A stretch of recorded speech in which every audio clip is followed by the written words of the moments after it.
Alors rapidement pour ma loupe, nous partons du côté du lac de Symphonia. Sûrement on aura les images avec le réalisateur. Hier j'étais quand même Bérise le écœuré. Duc, notre réalisateur. J'étais quand même écœuré de voir l'état de ce lac-là lorsqu'on connaît un passé récent. Moi, je me rappelle quand je venais nouvellement d'intégrer la licence à Symphonia en droit.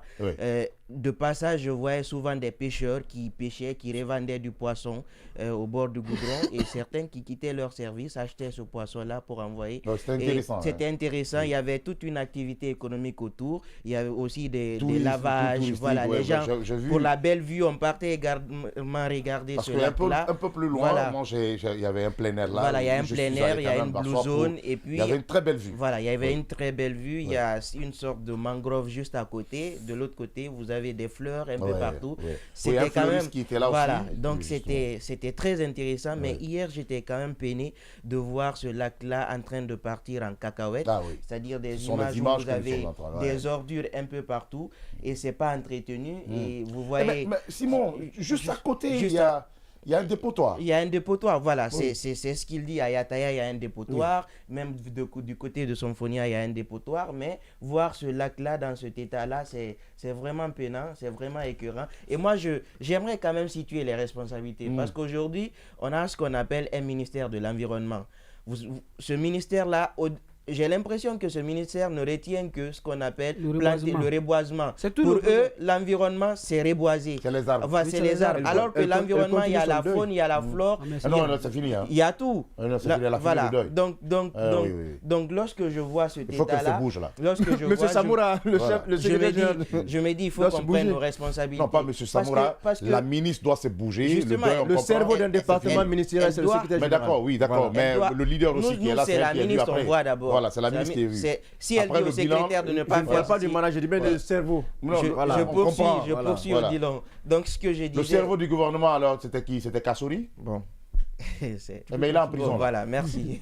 donc, je disais, il fallait vraiment qu'on prenne nos responsabilités. Dans les autres pays comme le Canada, on arrive même parfois à créer ce qu'on appelle des lacs artificiels. Aujourd'hui, nous, on a ce lac-là naturel, à l'état naturel. Pourquoi on ne peut pas l'entretenir? On a quand même un ministère qui a un budget. On se demande, tout le budget là, il va où? Pas quand même dans le reboisement. Parce qu'il y a quand même d'autres activités qui concernent également l'environnement. L'environnement, ce n'est pas que la flore, il y a aussi la faune. Mais donc aujourd'hui, j'estime que ces populations de Symphonia, ces habitants, ces étudiants-là qui avaient cette belle vue, ces pêcheurs-là qui venaient pêcher, ont besoin, parce que même la vie de ces animaux aquatiques sont menacés.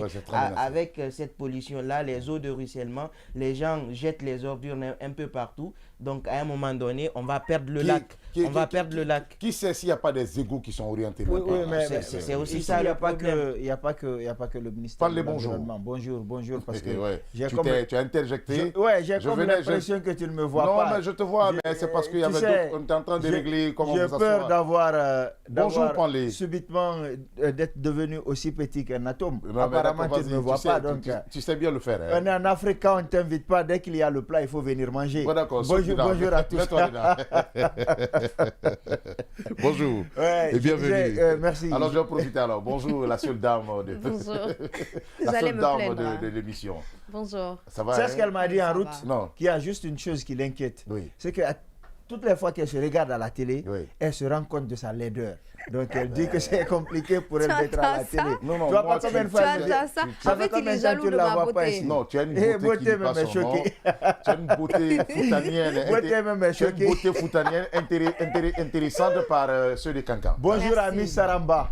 Mais vas-y rapidement. Ce que j'étais en train de dire, c'est que il n'y a pas que le ministère de l'Environnement. C'est vrai qu'il est concerné au premier degré en plus, mais il y a également le ministère de la Santé, de la Santé publique. Ça, c'est les eaux stagnantes qui sont sales. C'est compliqué pour les citoyens qui habitent à côté. C'est compliqué pour eux. Ça peut les impacter négativement du côté de la santé. Mais il y a également le ministère de la Sécurité, parce qu'il y a sécurité et protection civile. Il y a beaucoup Beaucoup de choses qui peuvent s'y passer. Il y a des enfants avant qui venaient se baigner. Aujourd'hui, si vous passez quelquefois de l'autre côté du lac, vous voyez des enfants encore chercher à éviter les ordures et aller nager par là. Et ça, c'est dangereux. Non seulement pour leur sécurité personnelle, physique, mais également pour leur sécurité sanitaire. Parce que parfois, le lac déborde. Et des enfants peuvent se noyer, mais surtout que des enfants peuvent y nager et attraper beaucoup de maladies qu'ils peuvent transmettre. Mais ne me dites pas que c'est de ce lac-là, la Seigue prend la source.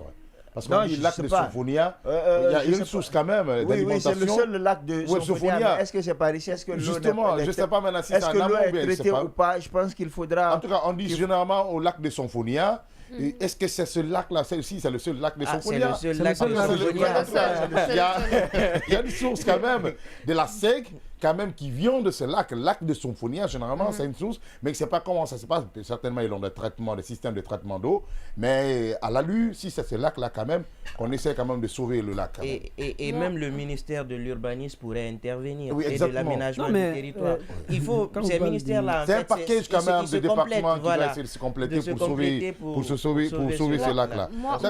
Moi, je pointe plutôt du doigt cette population qui refuse d'accepter, de refuser de jeter des ordures là-bas. Parce qu'aujourd'hui, on a un problème en Guinée. On pointe souvent du doigt le gouvernement, etc. Mais le vrai problème, la source, c'est la population. On n'a pas une population très consciente. Et tant qu'on a ce problème-là, nous ne pouvons pas avancer. Sinon, eux-mêmes, ils savent les risques que ça peut engendrer, mais ça ne les empêche pas d'aller jeter les ordures. Ils vont dire qu'ils n'ont pas d'ordures ou jeter des poubelles, des poubelles ou jeter leurs ordures. Mais parfois, tu vas voir les poubelles. Ça aussi, c'est pas faux, les poubelles sont là. Les gens se permettent de jeter dans la rue. Je ne sais pas comment ils font, mais ils ont une très facilité à le faire, éviter les poubelles, jeter les ordures dans la rue. Ou bien, tu vois, les poubelles sont là, mais quand il pleut, les gens préfèrent jeter les ordures dans les fossés et éviter les poubelles. C'est vrai que le gouvernement a sa part de responsabilité, mais tout le problème, la base, c'est la population. Il nous faut une population consciente aujourd'hui. Il faut une conscientisation pour que nous puissions éviter ce genre de problème. Alors la question de la conscientisation ramène à la responsabilité gouvernementale ou étatique. Je suis aussi d'accord. C'est à l'État de conscientiser les populations. Vous savez, s'il y a... ces mesures quand même... Aujourd'hui, parler. Toi, tu sais ce qui est bon pour toi. Tu sais ce qui est bon pour ton pays. Tu dois aussi faire ta part de responsabilité. Je me dis, si tu sais que c'est nuisible pour la population, pour toi, même pour ta famille, tes enfants, je pense que si tu ne peux pas... comment je vais dire ça? Si tu ne peux pas t'empêcher de faire cela, il faut au moins... appeler les autres à te rejoindre. Alors, ce que je veux dire, c'est que si on a mis des prisons, c'est parce qu'on est conscient qu'il y a des bandits dans la société. Non, ce que je veux dire, c'est que... il a raison, il y a des peines de police, même des amendes au-delà de la prison. C'est que l'État doit se dire que les populations doivent agir correctement. Mais on doit toujours savoir que la foule n'a pas de conscience. Et les gens ne sont pas issus des mêmes familles. On a des comportements différents. Et ça voudrait dire quoi? Ça voudrait dire qu'il y a des gens qui ne vont pas faire les choses correctement. Si on a mis des lois anti-corruption, c'est parce qu'on anti-pollution, c'est parce qu'on est convaincu que tôt ou tard, d'une façon ou d'une autre, il y a des gens qui vont faire de la pollution. Et lorsque vous faites de la pollution, qu'est-ce qui doit se passer? L'État doit être là pour vous dire stop. Mais à côté de ça, il y a un dépotoir. Tu signalais qu'il y a un dépotoir d'ordures à côté. Qu'est-ce qui nous dit que ce sont d'ordures, mais même pas un dépotoir, un traitement d'ordures à côté. Si c'est un traitement d'ordures à côté, je ne rentre pas dans cette catégorie. Pourquoi? Parce que s'ils ont mis un traitement d'ordures, je préfère leur accorder le bénéfice du doute et dire peut-être qu'ils ont étudié toutes les situations possibles pour se dire que le traitement d'ordures qui est là, le centre de traitement d'ordures, ne va pas empiéter sur la qualité de l'eau. Mais je veux dire, il y a un dépotoir d'ordures. Qu'est-ce qui nous dit que ces ordures-là ne peuvent pas se retrouver à l'intérieur? Tu ne peux pas dire à quelqu'un qu'il y a un dépotoir d'ordures juste au niveau du lac, mais que ces ordures-là... C'est une façon de parler. C'est pas loin, c'est à côté, c'est moins de 100 mètres. Il y a des gens, parfois tu vois des gens déposer des ordures à moins de 10 mètres du lac. Ça existe là. C'est parce qu'un dépotoir a été mis non loin de là. Je ne parle pas du centre de traitement. C'est qu'est-ce qu'on fait, qu'est-ce qu'on a fait. Il y a des municipalités qui sont là. Qu'est-ce que ces municipalités font? Combien de fois tu as entendu qu'il y a des campagnes d'assainissement du lac? C'est plutôt, on te sort des conneries selon lesquelles il y aurait le diable dans le lac et que lorsque quelqu'un tombe là-dedans, c'est des conneries comme ça qu'on va te sortir. Je dis encore une fois, j'en appelle à la responsabilité. Vous savez, lorsqu'il y a un problème, lorsqu'il y a un problème et que vous dites les responsabilités sont partagées, les responsabilités incombent à tout le monde, c'est deux choses. C'est soit vous êtes animé de mauvaise foi, ou en tout cas, vous ne voulez pas régler le problème. Dans tous les cas, il n'y a pas de bonne foi là-dedans, à moins que vous ne soyez totalement ignorant de ce que vous dites. S'il y a un problème, il y a des responsabilités qu'il faut situer. Et il y a des responsabilités qui sont plus pesantes que d'autres. Face à ça, il faut que ces personnes qui ont les plus grandes responsabilités s'acquittent. Si l'État avait mis la police, l'État avait dégagé ses dépotoirs d'ordures, l'État avait mis tous les moyens juridicaux, comment on appelle, tu verras quand même après ça, je te jure. Si l'État avait mis tout ça, merci de me passer le mot. Tu vois ces jeux de ITLS. Non, tu cherches le mot. Merci de m'avoir. Il se regarde et puis il te laisse pas. Non, merci de m'avoir prêté le mot. Non, c'est pas méchant. Ce que je veux dire, c'est que si l'État avait mis tout ça, ça aurait obligé les populations à s'acquitter. Je vous donne un exemple. Lorsque le professeur Alpha Condé a décrété l'état d'urgence sanitaire et qu'il a dit que les gens devraient porter les bavets, personne ne portait. Ensuite, il a dit aux policiers, à partir de maintenant, si vous prenez quelqu'un, 50 000 d'abord, ensuite on est descendu à 30 000. Tout le monde a acheté les bavets. Parce que tu sais que le policier qui va te prendre, tu vas payer 30 000. Il est sûr que s'il prend 10 personnes, ça va lui faire 300 000. Il va déposer 150, il va mettre 150 000 à la poche. On n'a pas eu besoin de recruter une municipalité. Mais la gravité de la maladie était encore là, elle était aussi là.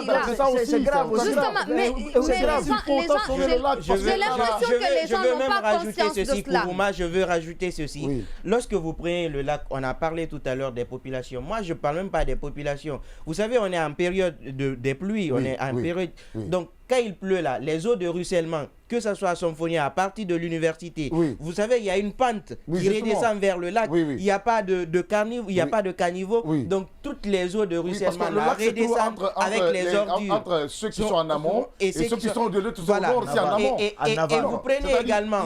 Et là, au milieu, mais en bas. Oui, en amont et en aval. Vous prenez aussi... toujours en bas. Vous prenez aussi... En aval, il est toujours encore en bas. En amont, il est encore situé en bas. Voilà. Vous prenez aussi Foula Madina. Les caniveaux qui sont tracés, qui passent devant la station pour redescendre là, toutes les eaux de ruissellement là redescendent aussi vers le lac. Donc il n'y a pas d'issue que ces eaux-là puissent échapper. Je l'ai dit, est-ce qu'il n'y a pas des égouts qui sont drainés vers le lac? On draine toutes les ordures vers le lac.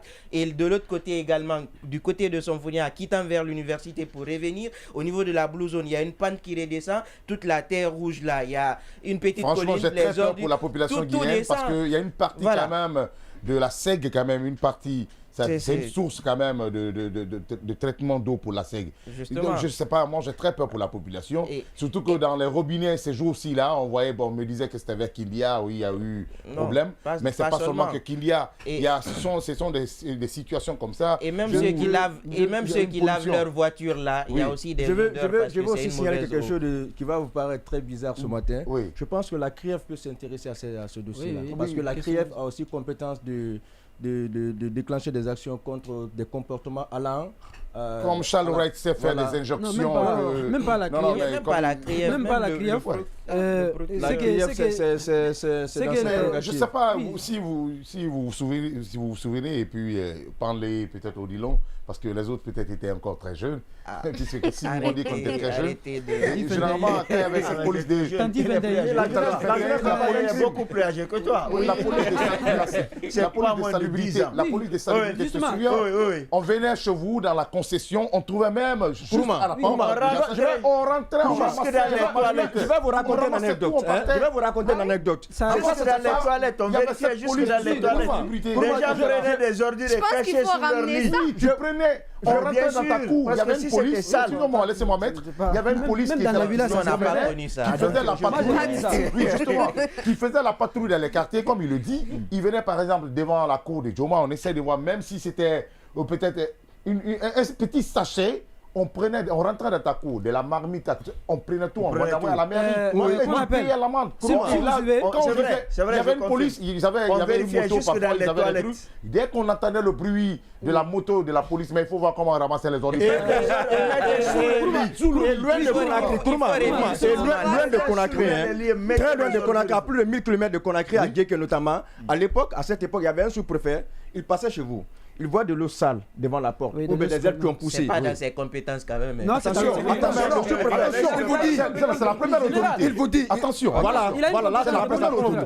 Il vous dit, je vais à tel point, je reviens. Je ne voudrais pas voir cela. Et quand il vient revoir, il prend quelqu'un, une tierce personne qui va venir nettoyer, même si la personne te dit de lui payer 1 million, tu lui payes rien. D'accord. Sinon, tu répondras devant les autorités. Et à l'époque, Guéké était super propre, même au niveau du marché, les aliments étaient couverts comme il le faut. Mais il y a aussi un problème par rapport à la salubrité qu'il ne faut pas oublier. C'est que tu parles d'une époque qui est un peu ancienne, où Conakry était vraiment propre. Mais il ne faut pas oublier. La perte de l'Afrique de l'Ouest. Il ne faut pas oublier qui gérait les ordures. C'était les municipalités, les communes.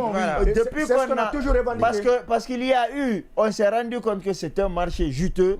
Donc ça a été ramené dans un premier temps au gouvernement, ensuite au niveau du ministère de l'Environnement, de l'administration. Ensuite, c'est allé jusqu'à la présidence. L'hydraulique. Non, c'est allé à un moment donné jusqu'à la présidence. Je pense qu'il faut revenir aux fondamentaux. Il ne faut pas réinventer la roue. Les municipalités sont là pour ça. Elles peuvent comprendre des choses beaucoup plus. Tu peux aussi, on leur redonne leurs responsabilités avec les moyens qu'il faut. Je pense qu'elles peuvent gérer ça. Et surtout, il faut avoir une usine. On avait parlé de la création d'une usine de transformation et de traitement d'ordures. Transformation en engrais, mais également en énergie du côté de Yorokugia. Où ça se trouve? Parce qu'aujourd'hui, nous produisons combien de tonnes? Non, surtout ça a augmenté la production quand même par jour. C'est ça aussi.